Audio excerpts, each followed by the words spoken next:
So, as the title already mentioned, today I want to talk more about ghost production and co-production.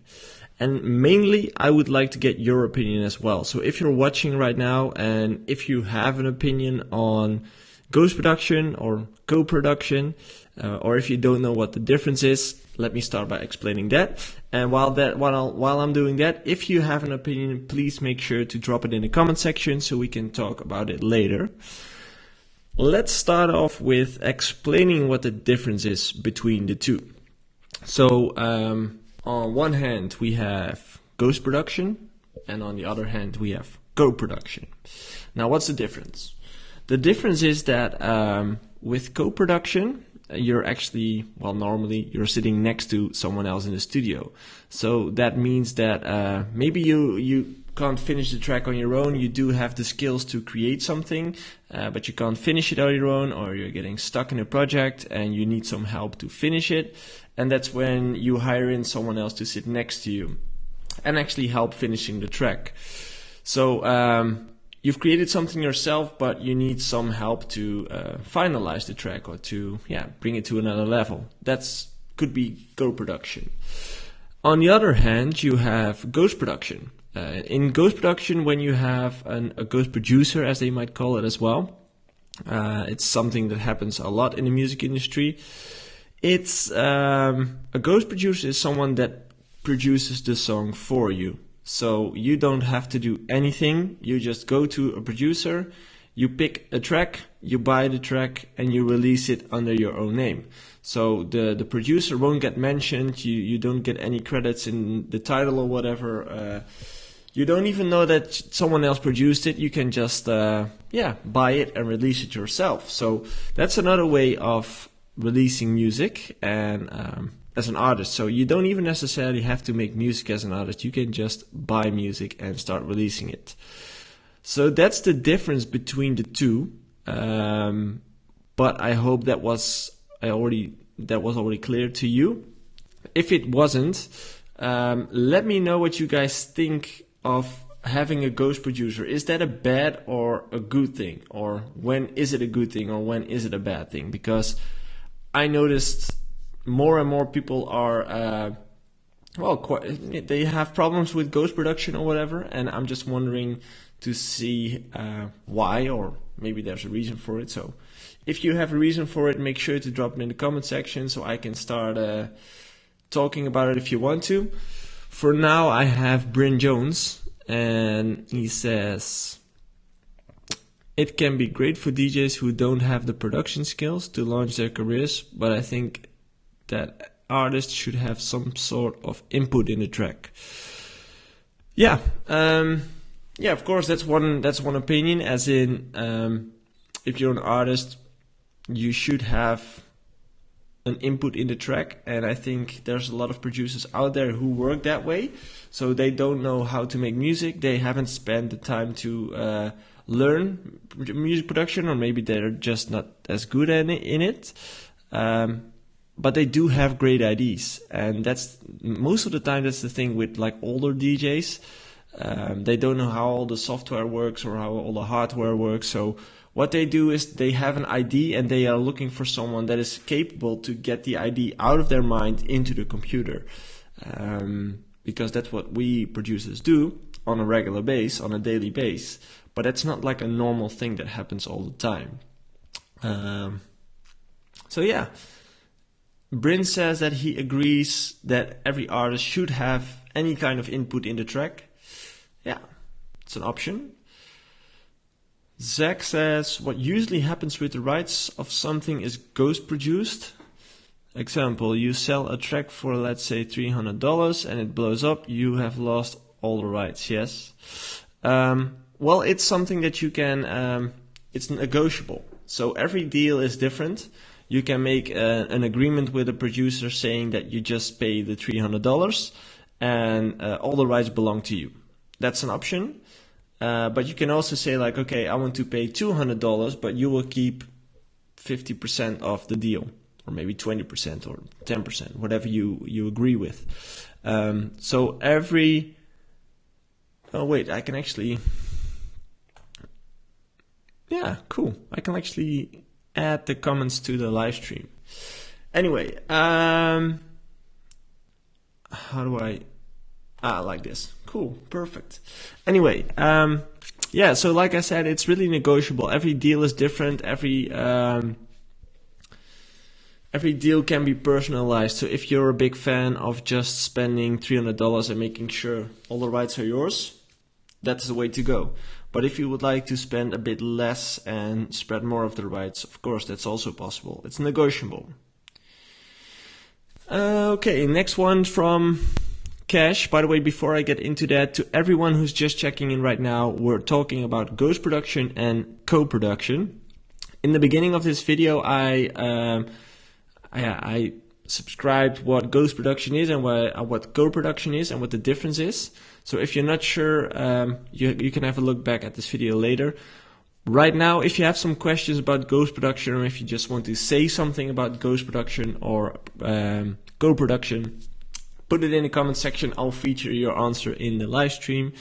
But right now, let's head on with Cash. Cash is saying, I kind of get how big artists hire ghost producers because they are so busy with touring schedules, etc. I'm okay with it as long as the artist has heavy input into the track, but I think it shouldn't be a secret because it kind of ruins things when you realize that your favorite producer can't produce music at all. Yeah, I kind of get that too. You kind of feel like you're screwed over, you know, like they were just joking with you. And to me, like the reason you give, like they're too busy, that's just my personal opinion. Being too busy is a matter of priorities.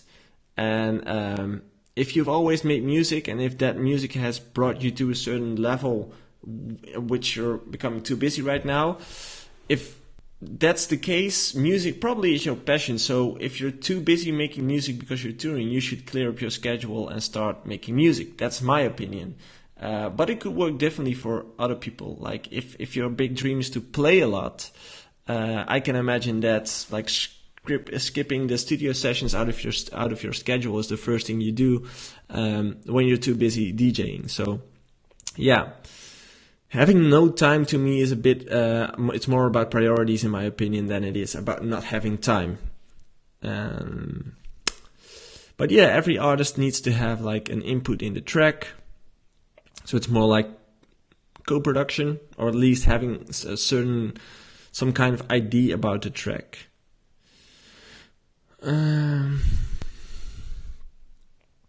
Yeah. Cool. Thanks, Cash, for sending that in. Let me take that out. And Parker, when I see an artist and buy their work, I would like to expect their work to be their work. That's why the hard work goes in to perfect their craft. When I see an artist and buy their work, I would like to expect them. Okay, now I get it. Yeah, you have a good point there. That's what I also meant with you don't like to feel screwed afterwards, like they were joking with you or whatever. So I think you're trying to say that if someone uses a ghost producer, they have to come out for it and they have to communicate it to the fans that they actually have, right? I think that's the thing you mean. Seems fair enough. But yeah, what do you guys think about that? Do you agree with Ant, or do you have something to add or whatever?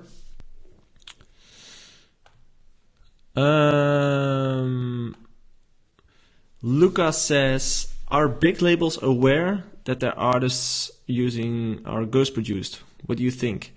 I think not all labels are aware of that fact, depending on what the deal is, because sometimes you have to write down the rights owner of the track, because that's where like the royalties have to go and stuff. So if you made a deal that your ghost producer is also part of the royalties, and you don't want to be that unknown about it, the label might have to know because they have to pay it out, but sometimes they probably don't know. I think that definitely happens. Balance says, how do ghost producers reach out to artists to sell their music? Most of the time that happens through the network they have. So via reaching out to the people they know who are looking for songs. I know there's a few websites as well. I'm not sure what the website is, but I think it's like edmghostproducer.com or something. That's a place where you can actually buy songs. That's where a lot of producers just upload their songs, and you can buy them for, I think they start off for $250 or something. But I think the bigger ghost producers sell their songs through the network they have. Let's see. Zach, in your professional opinion and from your experience in the industry, what's the percentage of big artists you would say are ghost produced? Not that much. Most of them produce music on their own. Some of them have a co-producer, which is different. I explained it in the beginning of this video. But I think co-production isn't weird at all. I'm not a big fan of ghost production because that kind of takes out the art of being an artist. But co-production isn't a bad thing in my opinion, because I believe you can't do everything on your own. If you have a look at how a car is being built, you need more people, more kind of technical people to build one car. If you have a look at sports people, they have different kind of coaches to get to the level where they are. They need help. You can't do everything on your own. Sometimes you just need help. So co-production isn't the baddest thing. In my opinion, I actually think sometimes it actually takes your career your track to the next level, because you have different insights and more skills to be available to you. But ghost production isn't my favorite thing. So that's my personal opinion. And I think on the higher level with the big artists, most artists probably if they use someone else, it's co-production. It's probably not ghost production. Not that much, at least. Okay, so Bryn says, it's a confidential thing. If artists say all their music is ghost produced, I think the fans will feel cheated. True, that's true, and that's why most of them probably don't. I'm actually not sure if transparency will help with that, because if you're being transparent to your fans, saying that you're not making the things your own, I think a lot of people, not all of them, but a few of them will probably not like that and feel cheated, just like Bryn said. So yeah, like I said, to me, the difference between co-production and ghost production is pretty big, and I really believe in having a co-producer every now and then. So if you feel stuck in the studio, or if you feel stuck with a certain track, try to find someone that has a different skill set than you have, and that has a different perspective on music than you have, but is able to take your track to the next level. I think it's really useful to sit in the studio with someone else every now and then, to have a second look at your tracks and to take them to the next level. I think you might be surprised to what that insights might give you. Here's a long message from Killian. Let's see if it can be added in the broadcast. Yeah, there we are. Big picture. Anyway, Killian, I would like to give answer to this topic. I hope the stigma, taboo about this topic will disappear over time. A lot of music producers don't like or tolerate it as much because they have more background knowledge about creating music on a personal level. Let's see, a lot of music productions. A ghost producer isn't a bad thing per se if the artist is open about this topic. Whenever someone gets asked about this, don't be an artist that keeps this a secret. Co-producing tracks can be great because there aren't that much producers that can do everything by themselves. So writing with a team of people is great for everyone to learn about many different topics about music production. The more knowledge and skills combined, the better the finished product will be eventually. My personal opinion still is, if an artist is involved in all the stages of his or her own product, the more respect it will get. Awards don't always necessarily mean they gain more credibility or respect for what they do, but in a general sense, I would like to see what they actually did to achieve this exact level. I want to see how they created their product and show off their skills in some ways. Great point, Killian. I think I totally agree with you on most points, especially the point about co-production, like I just mentioned. I think the way you think about ghost production and co-production is something that a lot of people will support. At least I am. I think that's the beauty about the music industry. I think a lot of people forget that it's a business. And if you want to make a living as an artist, it might be a better idea to sometimes take someone in the team and to have a second look at your product and at your career, because it's hard to do everything on your own. There's a reason why a business most of the time has more people working than just one, and everyone has his own specific task in the business, because everyone has his own skill set. Same goes for the music industry. You have an artist, but as an artist you also have a limited skill set. Maybe you're better at writing melodies, maybe you're better at building beats, but someone else might add value to your track if you're capable of sharing the knowledge with each other. Sun Lee says, I agree for co-production with a friend with who you are the same idea to make something big or better, but for ghost production I think is a fake artist. I think that's the way a lot of people think about, like they feel cheated on if they find out that one of their favorite artists is not making their own music. I think that's a big thing, and I think that's the thing a lot of artists should think about if they start using a ghost producer. Who of the people that are watching right now is doing some ghost production for some other people, or who is selling his tracks and dares to tell us a bit more about it, because I think that's interesting for other people to hear about. And who in this stream has ever did co-production for someone? I'm really curious to see what your experiences have been so far. By the way, to everyone who's just checking in, we're talking about ghost production and co-production. So if you have an opinion to share, feel free to share it in the live stream and we'll start talking about it. Bryn Jones. I know a lot of touring female model style DJs here in Australia have their tracks ghost produced, which is really unfortunate. I'd like to know your thoughts about celebrity model DJs releasing music just to gain more exposure, not necessarily for the love of music. Is this happening in Europe? I think it's happening all over the world, and that has all to do with attention, because the music industry has a lot of attention right now, especially the EDM music. And becoming a DJ isn't that hard anymore. I think if you compare it with 10 years ago, it's pretty easy to become a DJ. And it's, I'm saying this differently.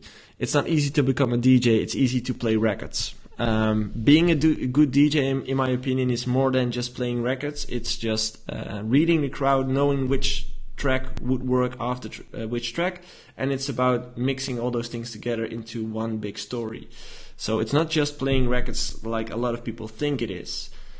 I think most celebrity people right now see becoming a DJ as an opportunity to get more money, because it's the celebrities already have attention, they already have a fan base, and they already have a crowd, which makes them more interesting for promoters to book. So it's an easy way for them to just make extra money, and they probably like the fact of being in the spotlights and playing their music. So to them, I really get the fact that they start to do that and try to do that. They approach being a DJ as a business model, and it's different than most artists do, but I totally get why they do it. I'm not the biggest fan of it, but I totally get why they do it. So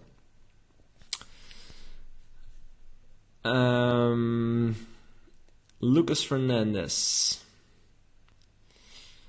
I'm a ghost producer. What I can say is it's used by many artists you wouldn't expect them to use. It's actually the same for all kind of arts. Same for books, for example. Art became a business and money can fake it all.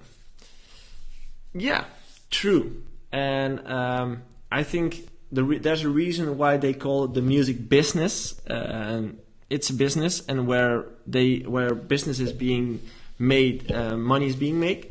So yeah, money is a big important thing in the music industry, and it's something you have to deal with in some kind of way at a certain level. I think if you're not in it for the money, you just have to keep on making music and love the thing you do, and don't even think about music with like ghost production or whatever. Just keep making music, and it's as soon as you start to earn money with music, and as it becomes your work, things change. That's what I really noticed when like my career shifted from being a hobby to being my work. Things change, you know, like your mindset changes, the decisions you have to change, you have to make change, and you have to make the decision for yourself if it's worth the fact that you have this big passion for music, because it might ruin it. That's the thing. Lucas also says, in the other hand, ghost production can be a good thing for producers who can actually make a living out of their art. Yeah, true. That's the guys who approach the music as a business and approach music as being a company. You can agree with it, or you might not agree with it, but I think everything has his positive side, in my opinion. I see Shanahan checking in right now. He's saying, just joining in here, I have no issue with co-producers and ghost producers. This is the system, and this is the industry that won't change, in my opinion. It's perfectly fine. I can agree with that as well. Like it's a business, you know, like some people work with ghost producers and they're being successful with that, and other people don't and they're successful with it as well. Yeah, I don't think there's a good or there's a bad in it. So thanks, Shannon, for sharing your opinion. I hope your masterclass is doing well.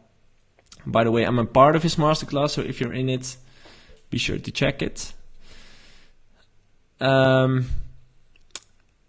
Angel says, what's the value of a manager in the career of upcoming artists? Can an upcoming artist in young age cope with all the pressure it needs and still be mentally healthy? The value of a manager. The value of a manager is, to me, it only gets valuable in like a few years in your career, so definitely not the beginning. I think it's only valuable when the pressure gets too high in your working stuff, so when there's like a lot of stuff to do, when you need someone to bring structure in your career, someone with an oversight that can see what's happening, someone with a different insight than you have. And when it comes down to the mental part, I think that's all on you.